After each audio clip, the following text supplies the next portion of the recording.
लोकसभा और विधानसभा चुनाव एक साथ होंगे। चुनाव आयोग से प्रशासन को मिले महत्वपूर्ण आदेश। बीजेपी और कांग्रेस ने आगामी लोकसभा और अन्य कई राज्यों के विधानसभा चुनाव के मद्देनजर तैयारियां शुरू कर दी हैं। इसलिए यह कयास लगाए जा रहे हैं कि लोकसभा और महाराष्ट्र विधानसभा चुनाव एक साथ कराए जा सकते हैं। हालांकि बीजेपी और एनसीपी के कई नेता इस बारे में पहले संकेत दे चुके हैं। इस बीच केंद्रीय चुनाव आयोग ने प्रशासन को आदेश दिया है कि अधिकारियों और कर्मचारियों को चुनाव के अलावा कोई अन्य काम न दिया जाए।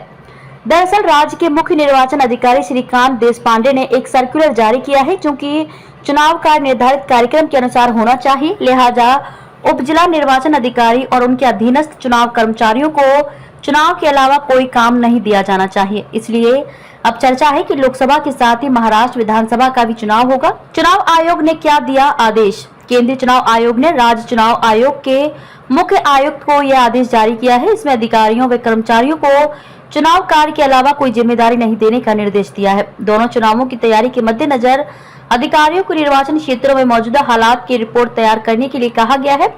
महाराष्ट्र और हरियाणा विधानसभाओं का कार्यकाल अक्टूबर 2024 में समाप्त होगा, जबकि लोकसभा चुनाव अप्रैल 2024 में होंगे। इसलिए महाराष्ट्र और हरियाणा की विधानसभा को भंग कर लोकसभा के साथ साथ दोनों राज्यों के चुनाव कराने की अटकलें लगाई जा रही हैं। चुनाव आयोग के अधिकारियों ने राज्य में विधानसभा के साथ साथ लोकसभा क्षेत्रों में वोटिंग मशीनों की तैयारी, संचालन, निरीक्षण और मतदाता सूची तैयार करने का काम शुरू कर दिया है।